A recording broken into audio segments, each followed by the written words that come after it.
அனைவருக்கும் வணக்கம். இன்று நான் சொல்லப்போகும் கதை ஒரு குடும்பத்தில் நடந்த ஒரு உணர்ச்சியான சம்பவம்.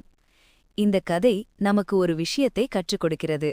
அது என்னவென்றால், உண்மையான நம்பிக்கை இருந்தால் சாமி ஒருபோதும் கைவிட மாட்டார். ஒரு கிராமத்தில் லக்ஷ்மி என்று ஒரு பெண் இருந்தாள். அவள் சின்ன வயசிலிருந்து சாமி நம்பிக்கை அதிகம். காலை எழுந்தவுடன் முதலில் கைகளை கூப்பி அம்மா காப்பாத்து என்று சொல்லுவாள். வீட்டில் ஏதாவது நல்ல விஷயம் நடந்தாலும் அம்மன் அருள் என்று சொல்லுவாள். சின்ன வயசிலிருந்தே அவளுக்கு கோவில் என்றால் ரொம்ப பிடிக்கும். மாலையானா போதும் அவள் அருகிலிருக்கும் அம்மன் கோவிலுக்கு போய் அங்கே அமைதியாக உட்கார்ந்து அம்மனை பார்த்து கொண்டு இருப்பாள். அவளுக்கு அம்மன் ஒரு சிலை மாதிரி இல்ல, அவளுக்கு அது ஒரு தாய். அவளுக்கு எந்த கவலை இருந்தாலும் அம்மனிடமே போய் சொல்லுவாள். அம்மா, நீதான் எனக்கு எல்லாம். அப்படி நம்பிக்கையோடு வாழ்ந்தாள். காலம் சென்றது. அவள் பெரியவளானாள். ஒரு நாள் அவளுக்கு திருமணம் நடந்தது. அவர் கணவர் பெயர் ராஜா. ராஜா நல்ல மனிதர். ஆனால் ஒரு விஷயம் மட்டும் அவருக்கு பிடிக்காது. அது என்னவென்றால் சாமி நம்பிக்கை. அவர் சொல்வார், இந்த எல்லாம் மனிதர்கள் உருவாக்கியது, வாழ்க்கையை நாமதான் நடத்தணும். லக்ஷ்மி முதலில் இதை கவனிக்கதில்லை. அவள் பழக்கம் போலவே கோவிலுக்கு போக ஆரம்பித்தாள். காலை கோவில், மாலை கோவில். வெள்ளிக்கிழமை வந்தால் 3-4 கோவில்கள் சுற்றுவாள். இதை பார்த்த ராஜாவுக்கு பிடிக்கவில்லை. ஒரு நாள் அவர் கேட்டார், என்ன லக்ஷ்மி, எப்பவும் கோவில் கோவில் என்று சுற்றிக் கொண்டே இருக்கிறாய்? லக்ஷ்மி அமைதியாக சொன்னாள், எனக்கு அம்மன் மேல ரொம்ப நம்பிக்கை. ராஜா சிரித்தார்.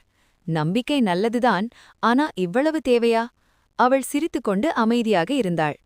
அந்த நாள் முதல் ராஜாவுக்கு இது ஒரு பிரச்சனை போல ஆகிவிட்டது. ஒரு நாள் அவர் கோபமாக சொன்னார், நீ தினமும் கோவில் போக வேண்டாம். லக்ஷ்மி மெதுவாக சொன்னாள், நான் சாமியிடம் போய் 2 நிமிடம் நின்று வருகிறேன். அவர் சொன்னார், அதெல்லாம் வேண்டாம். ஆனால் லக்ஷ்மி மனதில் ஒரு விஷயம், எப்படி இருந்தாலும் அம்மனை விட்டு போக முடியாது. அதனால் அவள் அமைதியாகவே கோவிலுக்கு போய் வந்தாள். ஒரு நாள் ராஜா ரொம்ப கோபப்பட்டார். நான் சொல்லியும் கேட்க மாட்டியா? அவர் கத்தினார். அந்த நாள் லக்ஷ்மி ரொம்ப வருந்தினாள். அவள் கோவிலுக்கு போய் அம்மன் முன் அழுதாள். அம்மா, என் கணவருக்கு கோபம் வரக்கூடாது, அவருக்கு நல்ல புத்தி கொடு. அப்படி தினமும் அம்மனை வேண்டிக் கொண்டாள். காலம் போனது. ஒரு நாள் ராஜாவுக்கு வேலை பிரச்சனை வந்தது. அவர் வேலை செய்த கம்பெனி திடீரென்று மூடப்பட்டது. அவருக்கு வேலை போய்விட்டது. வீட்டில் கவலை, பணமில்லை. அவர் தினமும் கவலையோடு இருந்தார். லக்ஷ்மி மெதுவாக சொன்னாள், கவலைப்படாதீங்க, அம்மன் காப்பாத்துவாள். அவர் உடனே சொன்னார், இந்த நேரத்திலும் நீ அதையே சொல்கிறாயா? அவர் நம்பவில்லை. ஆனால் லக்ஷ்மி விடவில்லை. அவள் தினமும் கோவிலுக்கு போய் அம்மனை வேண்டினாள். அம்மா, என் கணவருக்கு நல்ல வேலை கிடைக்கணும். ஒரு நாள் இரவு அவள் அம்மன் முன் ரொம்ப அழுதாள். அடுத்த நாள் காலை ஒரு விஷயம் நடந்தது. ராஜாவுக்கு ஒரு பழைய நண்பர் ஃபோன் செய்தார். எங்கள் கம்பெனியில் வேலை இருக்கிறது, நீ வருவியா என்று கேட்டார். ராஜா அதிர்ச்சி. அவர் போய் அந்த வேலையை பார்த்தார். அது அவர் பழைய வேலையை விட நல்லது.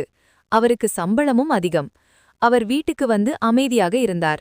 லக்ஷ்மி கேட்டாள், என்னாச்சு? அவர் மெதுவாக சொன்னார், எனக்கு வேலை கிடைத்துவிட்டது. லக்ஷ்மி உடனே கைகளை கூப்பினாள். அம்மா, நன்றி. அந்த நேரத்தில் ராஜா லக்ஷ்மியை பார்த்தார். அவருக்கு உள்ளுக்குள் ஒரு மாற்றம். அவர் நினைத்தார், இவ்வளவு நாட்களாக இந்த பெண் நம்பிக்கையோடு இருந்தாள். இது ஒரு சாதாரண விஷயமில்லை. அடுத்த நாள் காலை ராஜா சொன்னார், லக்ஷ்மி. அவள் திரும்பி பார்த்தாள். அவர் சொன்னார், நாளைக்கு கோவிலுக்கு நாம இருவரும் போகலாமா? லக்ஷ்மி அதிர்ச்சி. அவள் கண்களில் கண்ணீர். அந்த நாள் முதல் ராஜாவும் கோவிலுக்கு போக ஆரம்பித்தார்.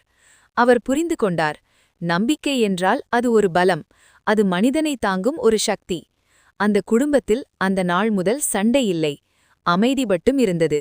ஏனென்றால் அந்த வீட்டில் இருந்தது அம்மன் அருள்.